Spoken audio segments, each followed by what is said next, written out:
There's a moment, and if you've been in your career long enough, you've probably had it, where you're sitting in a meeting or scrolling through a job posting or listening to someone half your age explain something you invented, and a quiet voice in the back of your head says, maybe you're done.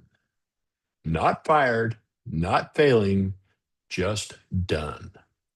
Like fruit that's still good, but won't be on the shelf much longer. That voice, that's what we're talking about today. Welcome to Living Without an Expiration Date. I'm Rich Jones. This show is about the honest and sometimes uncomfortable, always human experience of navigating a career that doesn't stay still. The transitions, the reinventions, the moments when identity and profession stop lining up the way they used to. Today's episode is one I've been circling for a while, not because I didn't want know what I want to say, but because I wasn't sure I was ready to say it without flinching.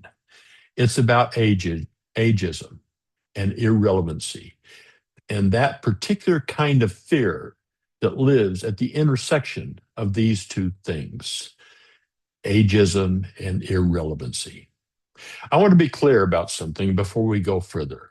This is not a pep talk. I'm not going to tell you age is just a number, or that 60 is the new 40, or that the world rewards wisdom if you're patient enough. Some of that may be true, but none of it is the whole truth. And this show doesn't deal in partial truths dressed up as comfort. What I was going what I'm going to do is to take the fear seriously, sit with it, name the different shapes it takes, and then carefully, honestly, talk about what courage looks like in the face of it. Not fearlessness, courage. Those are different things. Let's get into it. The word ageism gets used in a particular way, usually in the context of discrimination, hiring bias, and being passed over. And those things are real, they're documented, they happen. But I want to talk about I want to start somewhere more interior than that, because I think the external reality of ageism lands harder when it finds a fear that was already living inside us. The bias out there in the world is painful, but the version we carry around inside of our own heads, that one doesn't need a hiring manager to do its damage. It works around the clock. So let me ask you something, and I want you to sit with the question honestly before you answer it. When you imagine yourself becoming irrelevant, what exactly is the picture? Is it losing your job? Maybe. But is that really the core fear, or is losing the job the evidence of something worse? For a lot of people I've talked to and worked with, the fear isn't primarily economic, though the economic piece is real and serious. The deeper fear is about being unseen, being in a room and having your presence carry less weight than it used to, offering an idea and watching the energy shift slightly in a way that it never used to, being thanked, being nodded at, and somehow knowing the nod means we've moved on. There's a grief embedded in that picture that doesn't have a clean name. It's not quite loss. It's more like a slow erasure. And what makes it so hard to face is it doesn't arrive all at once. It's gradual, subtle, easy to dismiss as paranoia until it becomes impossible to dismiss it at all. I think there are three fears nested inside what we call ageism or irrelevancy. And I want to name them separately because they need different kinds of response. First, fear of being left behind. This is about pace, technology, culture, and language people use, the tools they reach for. These things change and they change faster than they used to. And there's a genuine question underneath this fear. Am I keeping up? That's not paranoia. That's a reasonable thing to ask. The fear becomes corrosive when the answer to that question is predetermined. When we already decided the answer is not before we've actually looked. The second fear is the fear of becoming a relic. This is subtler than the first. It's not about tools or knowledge, it's about type. There's a specific experience of looking around and realizing that the archetype you represent, the seasoned leader, the experienced professional, the person who's been around, is no longer what the room is oriented toward. It's not that your knowledge is outdated, it's that your presence is coded as belonging to a different era. That's a harder thing to argue against because it's less about facts and more about narrative, about who the culture currently casts as the protagonist. The third fear, this is the one that gets talked about the least, is the fear that the younger version of us was the real one, that the energy, the hunger, the sense of unlimited possibility that we had at 30 or 35, that was actually us. And what we are now is the remainder, the residue, what's left after a good part burned. That fear is a lie, but it's a very convincing one. And you can't argue someone out of a lie that hasn't been fully admitted they believe.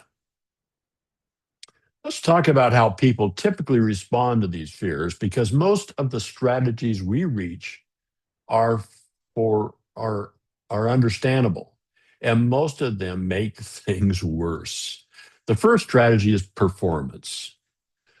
Trying harder, working more, demonstrating value, which with such conspicuousness that we no longer can possibly question, that no one can possibly question your relevance. The problem with this isn't the effort itself. The hard work is fine. The problem is the engine driving it. When performance is powered by fear, it's fragile. It can't rest. It can't be honest about limitations. It can't receive feedback without threat. Performance as fear response also tends to read to the people around you as exactly what it is, which is anxiety. And anxiety is not the same as competence. The second strategy is adaptation theater. This is when we adopt the language, the tools, and aesthetics of whatever the current moment prizes, not because we find them genuinely valuable, but because we want to demonstrate that we're still current. We talk about the platforms we're not sure we understand. We name drop frameworks. We perform fluencies we don't quite have. The problem here is twofold. First, it's exhausting. Second, and more importantly, it tends to strip away the very things that make experienced people distinctive. When you spend your energy mimicking what's new, you stop accepting or accessing what's genuinely yours. The judgment, the pattern, the recognition, the earned perspective that actually does have value. The things you abandoned in the effort to seem current are the thing people needed from you. The third strategy is retreat. This one is quieter and harder to see in yourself. It looks like choosing smaller rooms, aiming at opportunities you're not sure you want, but feel safe enough to take, talking yourself out of visibility, the presentation, the pitch, the application before anyone else has a chance to. Retreat presents itself as humility or as wisdom or as knowing your place. But underneath, it's usually fear operating at low volume. The fourth strategy is resentment. This is the one no one wants to admit to. It's the version where the fear turns outward, where younger colleagues become a mirror you'd rather smash than look at, where the culture's appetite for novelty becomes evident of its shallowness. And you're the one who still remembers what real quality looks like. There's sometimes truth in resentment's critique. The world does have a complicated relationship with depth and experience, but resentment, left to develop, becomes a cage. It protects you from having to change while justifying that you shouldn't have to. I want to sit with that for a second because I think most of us who have been in careers long enough have touched all four of these. They're not character flaws, they're responses to a real pressure. But recognizing them is important because the path forward requires something different from all of us. I said at the top of the episode that courage and fearlessness are different things. I want to spend some time on that because I think it matters. Fearlessness is the absence of fear. Courage is the decision to move despite fear. Fearlessness, in the context we're talking about, is mostly a performance, not who has worked hard at something meaningful and who cares whether they continue to contribute, but is actually afraid of becoming irrelevant. The question is, what do you do with that fear? So, what does courage look like when the fear of ageism and when there's a fear of ageism and irrelevancy? First, it looks like honest inventory. Before you can address fear, you have to be willing to take a clear eyed look at yourself, not to confirm your worst suspicions, but to dismiss them and not to dismiss them either. Honest inventory means asking, what skills and knowledge do I generally have that are rare and valuable? What am I actually behind on? Not what am I worried about in the abstract, but specifically, what have I stopped doing because I was afraid of doing it badly? I told myself it was because it wasn't necessary. Is that what happened to you? This isn't a performance review. It's a private conversation with yourself. And the goal isn't to arrive at a verdict. It's to replace the vague terror of, I might be irrelevant, with a specific, workable picture of where you are and what you might want to change. Courage here is the willingness to look. A lot of people never look. They keep the fear in the corner of the room, never quite facing it directly, hoping it stays manageable. That strategy works until it doesn't. Second, courage looks like releasing the strong definition of relevance. I'm sorry. Second, courage looks like releasing the wrong definition of relevance. A lot of what we call the fear of irrelevancy is actually the fear of no longer being central. And centrality is not the same as contribution. There's a particular form of career identity that's organized around being the one who's looked to, being the person in the room who sets the tone. And when that shifts, when you stop being the most visible presence in a given context, the experience can feel like a loss of relevancy, even when it's actually just a shift in role. Some of the most genuinely influenced people I know are not central in the conventional sense. They're not in the spotlight. They're not celebrated, but they are present in ways that matter. They carry something. They offer something. They question, the question is whether you can find meaning in contribution that isn't wrapped in visibility. It's not easy, especially if you spent years in roles where visibility and contribution were tightly bundled, but separating them is part of what this transition asks us to do. Third, courage looks like staying in the game in ways that expose you to discomfort. This is the opposite of retreat. It's harder than it sounds. It means continuing to show up for things that could not go well. The pitch that might fall flat, the idea that might be received with polite indifference, the new tool or skill that you might be genuinely bad at before you get decent.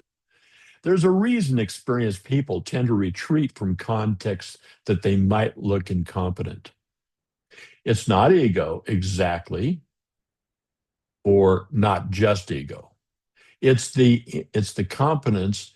It's that competence has become part of their identity.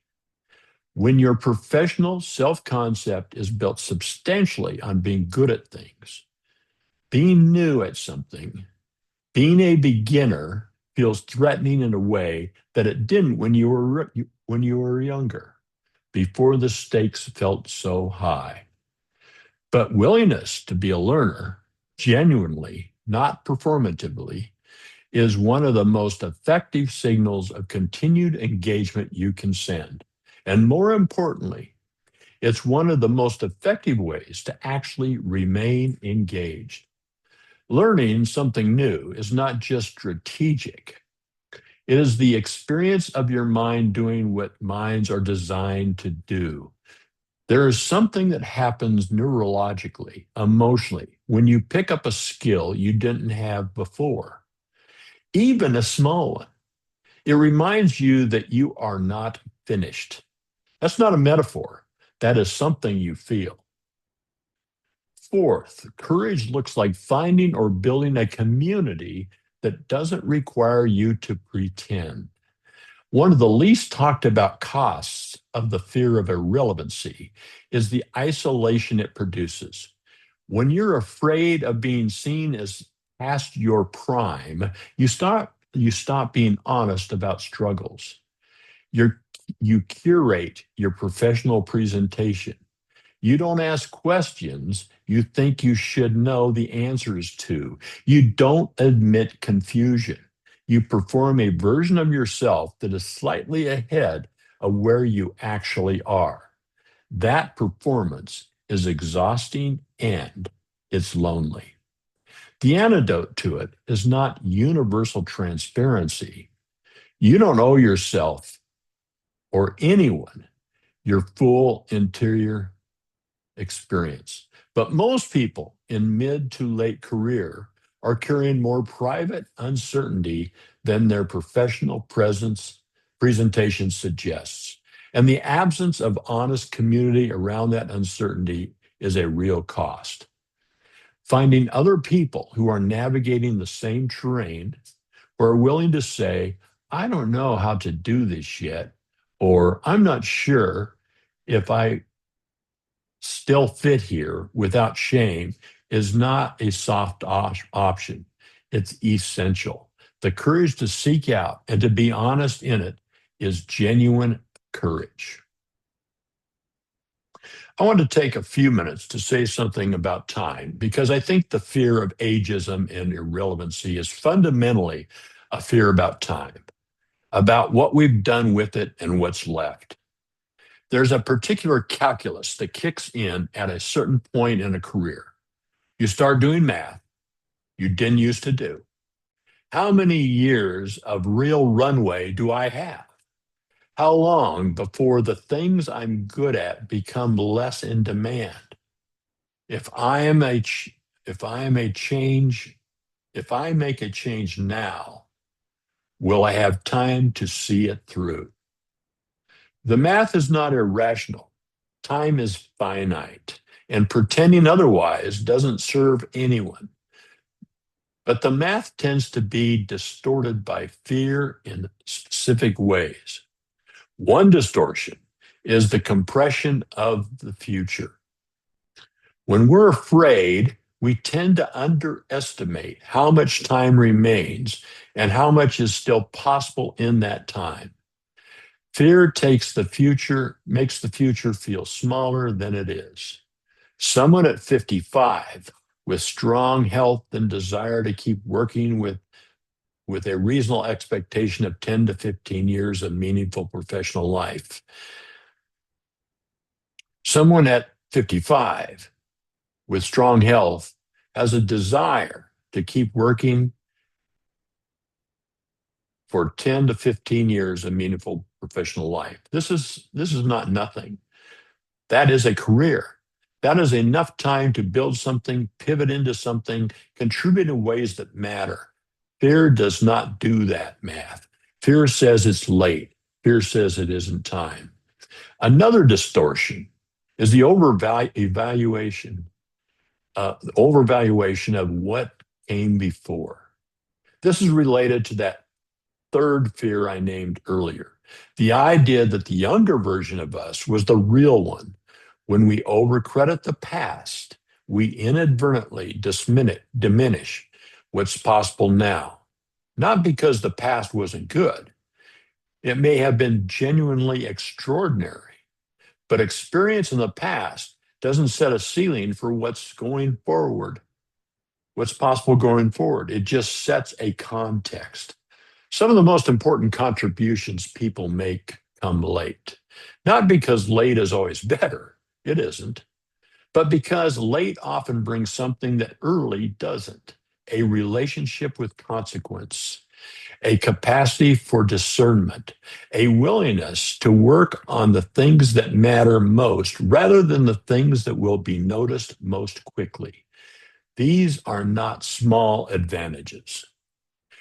The philosopher William James wrote that the greatest revolution of this generation was the discovery of that a human being can alter his life by altering his attitude. I've always found equal parts inspiring and incomplete, because attitude isn't everything.